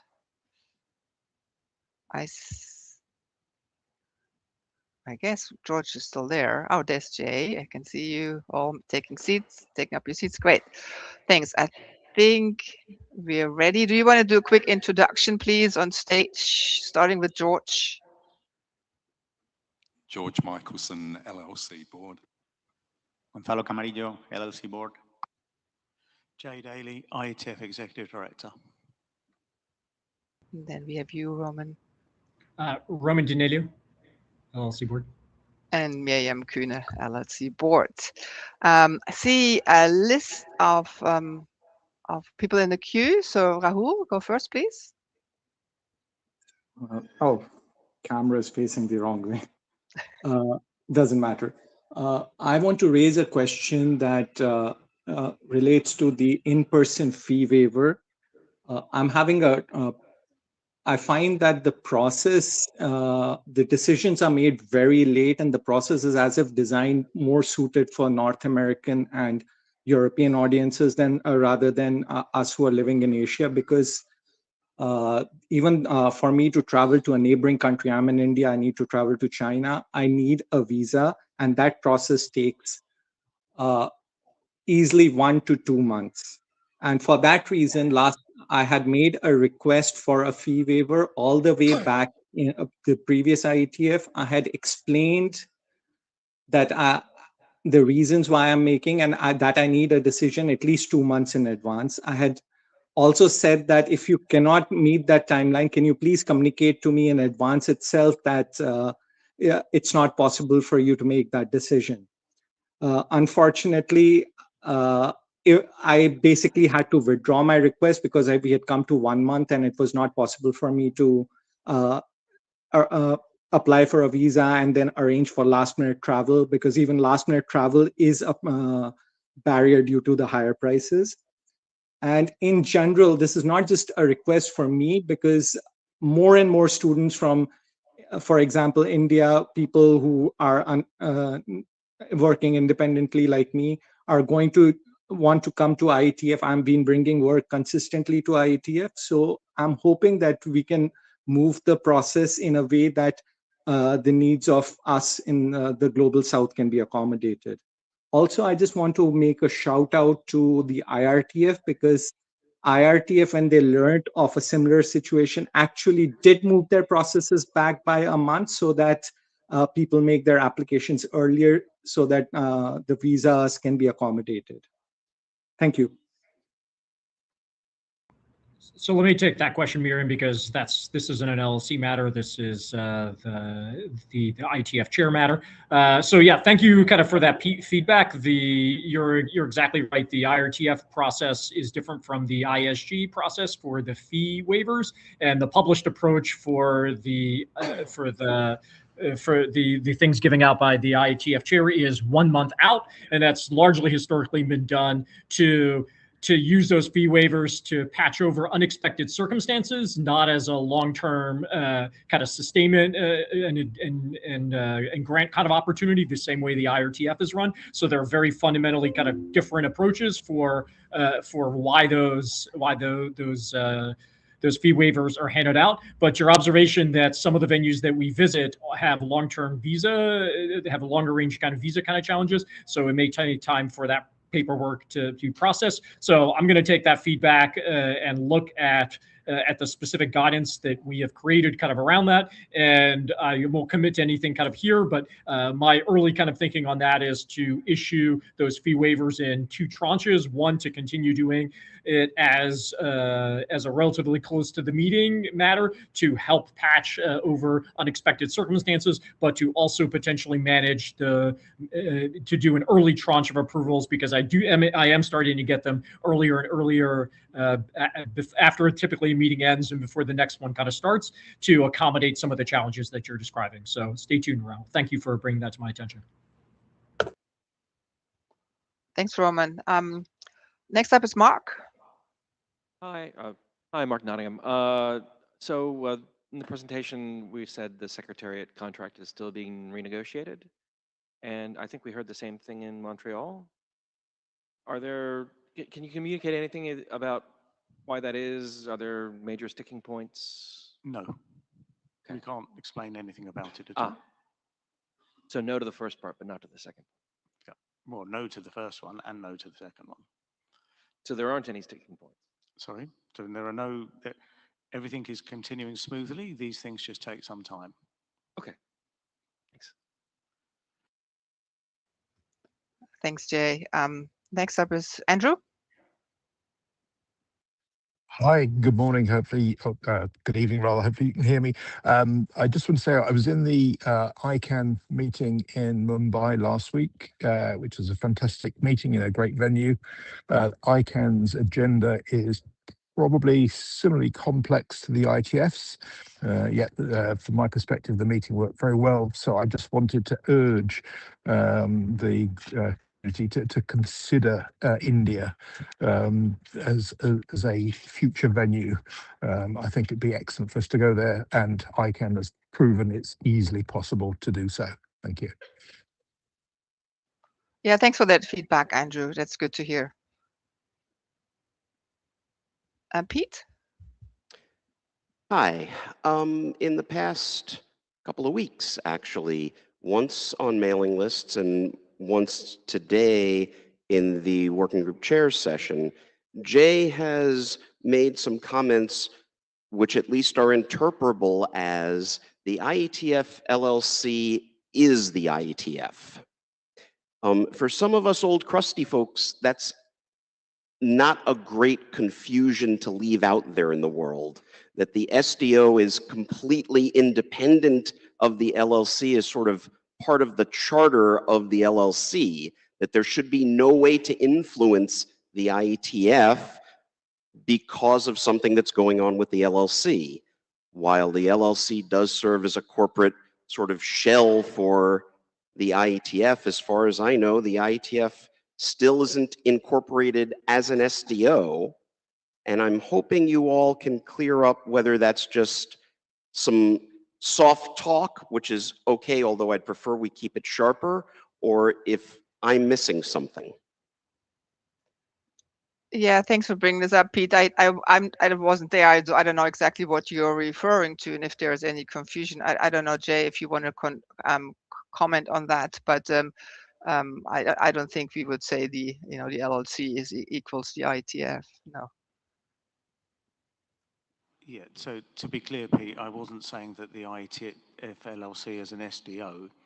What I was saying was that the IETF LLC is constructed to at times be the LLC, sorry, to at times be the IETF. The example I gave to you was if somebody takes legal action against the IETF, then the LLC will be there in court as the IETF.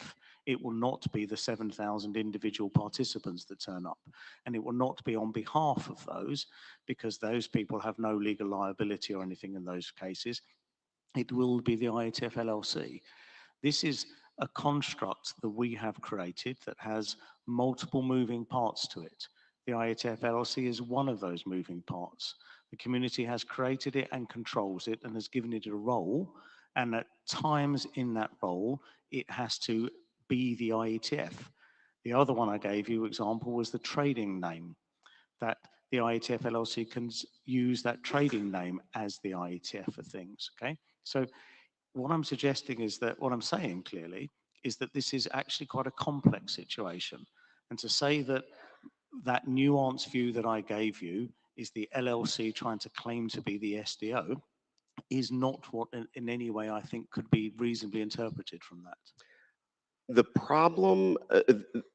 problem I have is if the IETF, the SDO, was dragged into court for some reason, I believe the LLC would go to court. I don't think that makes the LLC the IETF. The IETF, the SDO, is those 7,000 individuals. Now, I don't know how a court deals with that problem, but at least within the community, there's got to be a sharp distinction between the LLC and the IETF, the SDO, and if for purposes of contracting and other things, a DBA does not bother me. If the IETF LLC goes out and has to sign a contract and say it is doing business as the IETF, whatever. That's a business relationship. But in this community, when speaking in this community, making a very clear distinction between the LLC and the SDO, I think is important. And I think talking about the LLC as the IETF within this community is actually making a mistake.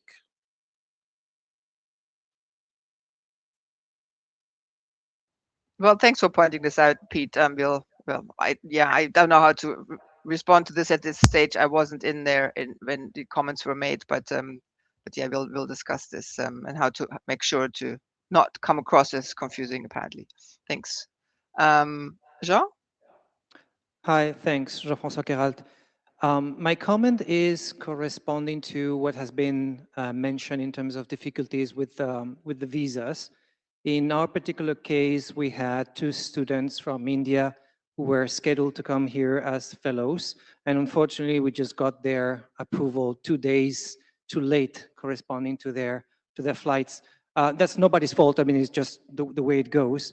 I was only wondering if when the venue was analyzed, whether specific long holidays were considered in terms of how they would apply to visa. So what we discovered that we ourselves, that's our fault, we did not pay attention to, the Chinese New Year was right in the middle. And so for 10, 12 days, the embassy was closed in Delhi. And that just delayed the whole thing. What would otherwise have been a process that would have taken a reasonable amount of time and decent time to get the visas done, because of that closure, it became the main problem. So I'm just wondering if that was ever a part of the thinking process, and if not, whether it would be something that you guys would like to incorporate in future evaluations, just to make sure that those kind of big gaps may not get into on the way. Yeah, thanks, John. I'm not sure exactly if that's part of the checklist for the meeting for the planning, but it's a good point. We could. It's probably not always going to be possible, to add this into the planning cycle, but it's definitely something we can take into account. All right, thank Thanks. Who's next? Eric. Hi. So there was quite a bit of discussion prior to this meeting about the suitability of this venue and whether people would be able to attend. I can't help noticing that in many of the meetings I'm in, the majority of the participants were remote, and also a huge factor of leadership, including by my count, the majority of the IESG and the IAB are remote. Do you have any comments? Do you have any comments about what exactly? About the suitability of this venue in light of those facts. Well, I can point you to Roman's statistics that he showed earlier on the slides and distribution of remote and on-site compared to other meetings. Yes, and I can also say that I noticed that the remote participation seems to work really well, actually, especially also for myself. Well, I guess I'm asking you specifically about the participation of the core leadership of this organization, including you, but I would notice. Yes, including myself, and I'm participating remotely. This is not the only IETF I'm not participating in person. I mean, so I guess it's up to everybody individually to decide that. Overall, I think the venue was suitable. I mean, there are a lot of people on site, especially from the country and neighboring countries. So that seems to have worked out well. I don't know if there are any other comments from other board members. Since the IESG was kind of mentioned, kind of speaking from that, yeah, there definitely is not the full complement of the IESG here in person. We discussed this with ourselves in kind of planning for that. As I had in my kind of plenary slide, almost all of us are sponsored by kind of someone, and our ability to travel and participate in different venues is kind of contingent on set approval, and a number of parties, at least on the IESG, I won't speak for the other leadership bodies, we're not kind of approved, and this is what that turnout kind of looks like. We're waiting from the IESG side, at least, we are waiting for the post-meeting survey to get feedback on what was the experience of kind of all the participants. In particular, we're looking for some of the productivity measures that are reported back for the in-person survey. So we are going to have some as an after action, some perspective on what those experiences are. From the very kind of quick looks we had, participation may also be uneven kind of across areas about how much remote and is on site, but it's just too early for us to say from the data that we have right now.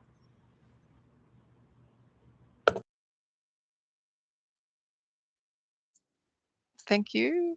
Any other comments? I don't see any on the stage. Next up, Rahul again. Yeah. So building on my question as well as Jean-Francois's question, is there any long-term consideration by IETF on the venue based on visa requirements? Because just for example here, if the meeting was not in Shenzhen but in Hong Kong, traveling would become so much easier for a lot of us who have weaker passports. And I understand that the hosts would have some considerations, but in general, in the long term, and again, Bangkok was a very suitable venue that way because the visa requirements were so liberal. So I'm wondering if you have any thoughts on that.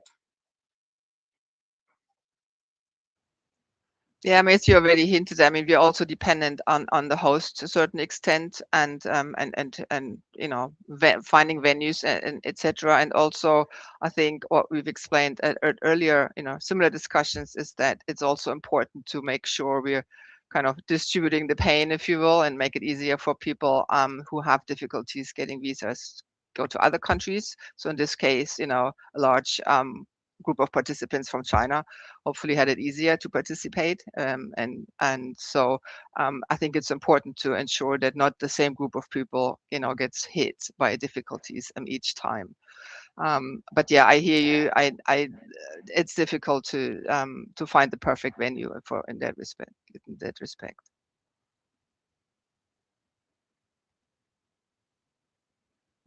No other comments from our side, I think, on that.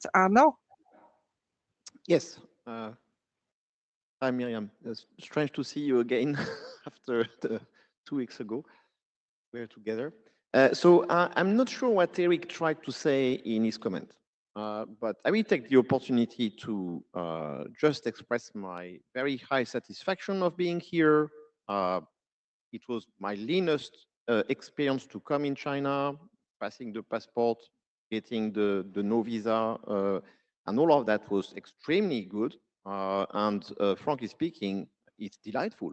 My first time in Shenzhen, I see absolutely no issue. I see the weather is fantastic. The welcome from the Chinese colleagues is excellent. We had an amazing social event. We are doing our work normally. It's a pity that some of you cannot be there. I can understand some of you have some limits by your own corporations for other reasons. That's bad. But again, we should not let geopolitics come into this organization. We should not. Right? Very simple. We are going to have enough problems on that, and we are going to see what happens in November. I'm really curious. But we should not allow that to continue. That will be a dangerous path for the IETF to continue in this direction. So that's one comment I will. So thank you for organizing this. It must have been a long way for our host to do all of this work, and I'm very happy to be here and to do our work as normal. The second thing I would like to say as well is to come back on Pete's comment. I think Pete makes a very important point. We should not confuse the two sides, and we should be very, very clear on the demarcation that he mentioned. Thank you. Thanks, Arnaud. Jason. Hi, Jason Livinggood. This is in response to Pete's question. Now, I will first say I'm not totally clear on what the confusion is because I wasn't in any of those meetings when I heard things say. But I would encourage people to reread RFC 8711, pretty straightforward. And section 4.3, the LLC is established to provide administrative support to the IETF, has no authority over the standards development activities of the IETF, and it focuses on operations like organizing this meeting, fundraising, like having fundraisers and so on, compliance, and its legal home.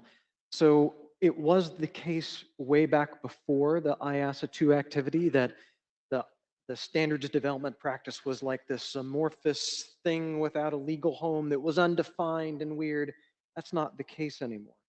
It was put underneath a legal umbrella, you know, kind of protected by this limited liability corporation. But it was also clear when the function was established that there would be a separation between the standards development activities, which are independent and operated by like the IESG and, you know, so on and so forth. And then you had this legal structure. So the docs are pretty clear, but I'm not clear on whatever the questions were. Might be worth having a sidebar if there's confusion. And happy to help because unfortunately, I think I might have been involved in some. Yes, thanks, Jason. Thanks for clarifying this. And yes, you've done a tremendous job in your term on the LLC board. Thanks for pointing to that RFC. Are there any comments from any of us on stage? No, seeing none. Next up is Vittorio. Hi, Vittorio Bertola. I didn't plan to come at the mic, but I did want to offer a different perspective to what Echo said. I think that having, and also to some of the comments I've read in the chat, I mean, I think having a large meeting with a large number of newcomers is not a negative thing, even if it means that regulars, I mean, many regulars are remote. Actually, I think this is exactly the purpose why the organizations like the IETF, all the international organizations rotate and meet in new places. It is exactly to give a chance to people that would not otherwise have had a chance to come to the meeting, to come at least one time in person and discover this world, and maybe they will continue. And it is up to us, not up us, meaning the regulars. I don't know if I'm a regular by now, not up to the newcomers to find ways to continue to keep them engaged and turn them into regular contributors. And to this extent, I mean, to a certain extent, it was, I mean, in multiple sessions, I saw drafts presented by newcomers being met with the usual, unfortunately, attitude by IETF regulars of like, I mean, condescendence or outright hostility or just go away. So I know the IETF has been putting effort in changing this kind of attitude, but it's still there. And this week it was clearly perceivable in several sessions. So in the end, yes, it's also said, honestly, that there are so many members of the leadership here. I'm sure they had all very good reasons not to be here. But the fact that we had the largest meeting of the IETF ever, and possibly the meeting with so little, maybe the smallest participation of leadership ever, is something we have to think about. I think I'm sure that all of you made all possible efforts to be here in person, but still the result is not satisfactory in my view. Thank you. Thanks for your comments, Vittorio. Rohan. I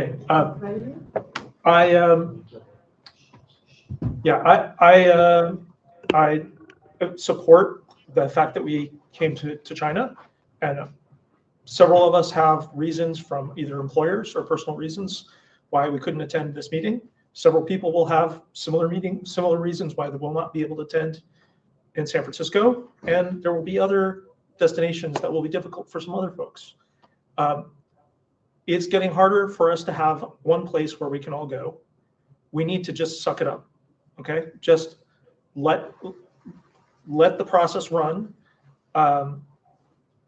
We need to recognize there's a lot of good faith going on here, and not beat up everyone unless you have a concrete good suggestion for where we can go that is going to meet all of the requirements and is going to allow this regular change of venue so that things are convenient for different people in different continents. We just need to be a little more flexible and be a little more kind to each other. Thank you. Thank you. Thanks for that comment. Roberta? Hey, folks. I don't know if this is the right place to ask this, but I have a concern going to United States, because even though if you have applied for a visa and you have a visa in the United States, you can be retained over there. I wanted to know if the organization is already planning to have like some kind of support for people that are going over there, that are afraid, because it's for any reason why, right, I used to be an ethical hacker, so I got some person of interest at least going on. So I wanted to ask, do the organization have support for people that could be detained without any reason when arriving on the United States? And what are you planning, as the country is on war right now, right? So how is going to be the support for attendees? Yeah, thanks for bringing this up. I know people are now concerned. We discussed this before, and you know, similar to this meeting, I believe it's for everybody individual to decide what the risks are and if you can make it or not. I'm not aware, Jay. I don't know if you want to comment on that. If you can provide any legal support for individuals. I don't think we've done that in the past, at least. Roberta, no, unfortunately, that's not something we can do. It's too expensive. The liability is unlimited. It really has to be left to the individuals to do that themselves. My biggest concern is that during the visa process might be everything okay, and then we arrive over there, and I have some instances of friends that have been detained, and sometimes it's not just to go back home is to answer over there. Is more if we risk it, the organization might at least know that we are there, But thank you. We are effectively a business conference in terms of visas. And if people are applying for a business conference visa or that type of visa to come here for that purpose, not coming to the US for that purpose, not going to work or anything like that, then, there are in fact, I'm not aware of any instances of somebody going through that process that has been detained. All of the issues have been about immigration status and work status within the country, not, people coming to this sort of thing. I thank you for the comment, but actually I have some instances because of DEFCON and everything that has happened outside of this. I'm really sorry, but thank you. Thank you for the position. Thank you. Warren Kamari, I think I'm next. Just a quick follow-on from what Anand said. I found this to be a great venue. Everything's worked really nicely. People have been great. Yes, it was annoying to have to get a visa, but it turns out that's what most people have to do for most countries. So, we have a lot of participants from China. This, I think, is the right thing to do, and good on us.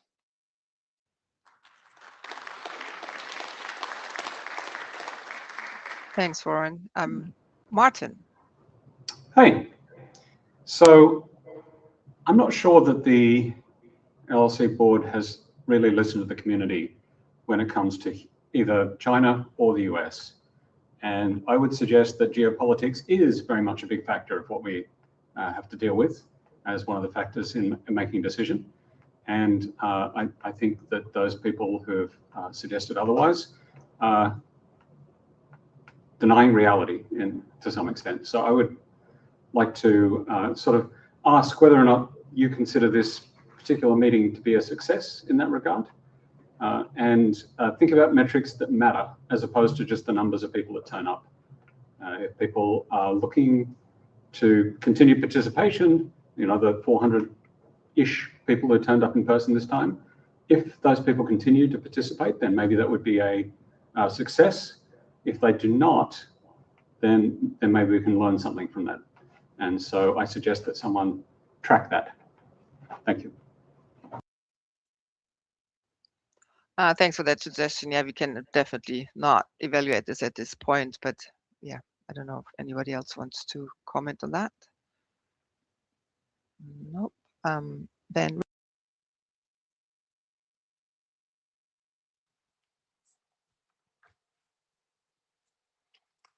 Hi there, is my media working now?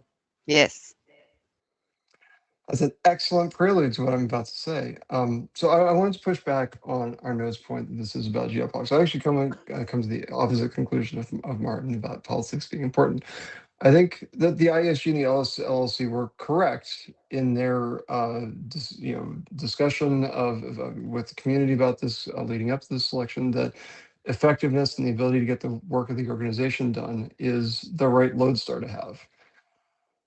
And while I agree with Roman that finding places where we can be effective is getting harder over time as geopolitics intrudes on our work more and more, I think there's been some really unique challenges with this venue that don't exist other places in the world. The regulatory impositions we've seen with regards to the network are fairly unique if you look at it in global context. So I would encourage the IESG and the LLC to take a careful and close look in retrospect at this meeting and the challenges we faced, and to take that into account as you look at future venue selections, whether the sorts of challenges we've seen this week are likely to occur in other places, and whether we're going to be able to be effective with the venues we select. Yeah, thanks for the suggestion, Richard. We'll definitely doing that, like with any other venue that we're going to. Thanks.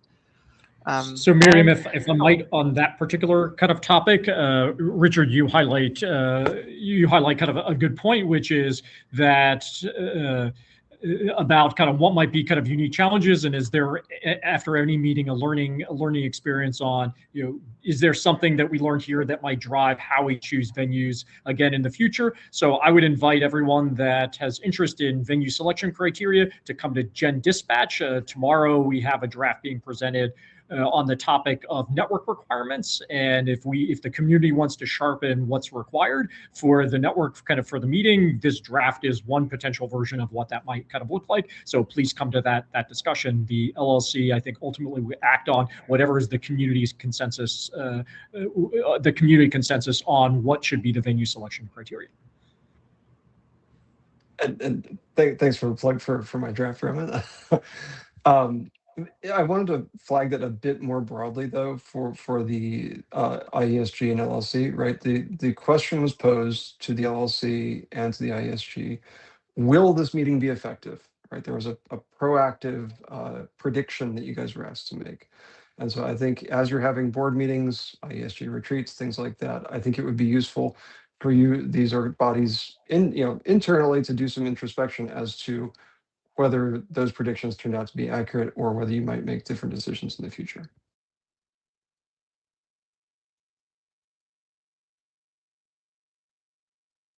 Yeah, thanks for that addition. Tony. Hi, Tony Lee. I'm an American. The way the United States government is operating right now, the IETF cannot protect anyone. The government is running around, basically bands of thugs, and they are detaining anyone and everyone that they find objectionable. We've seen them detain citizens. We've seen them detain people who were illegally there. There's nothing that's going to happen legally that's going to protect anyone who comes to the US.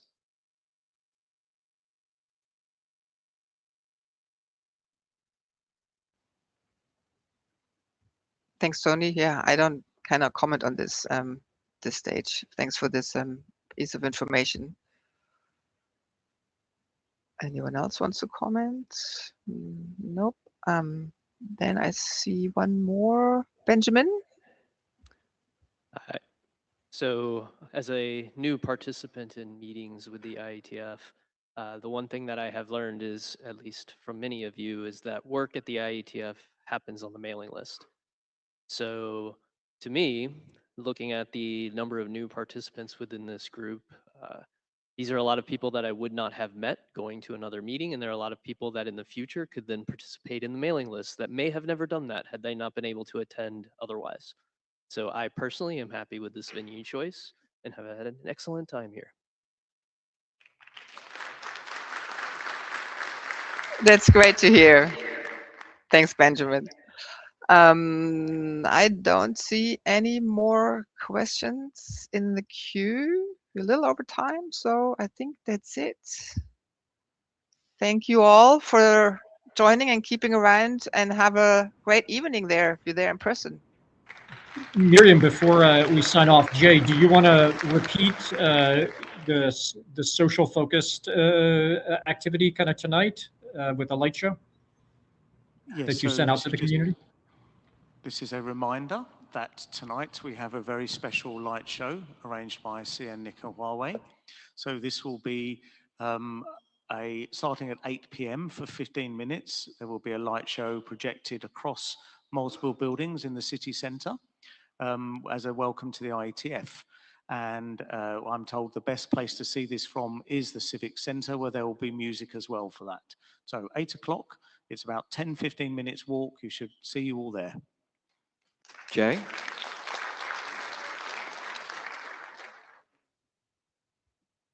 Is there another question?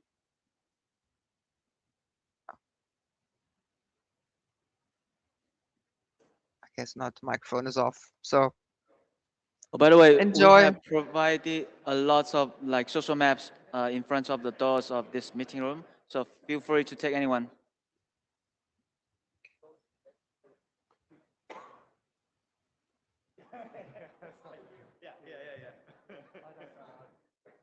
I know.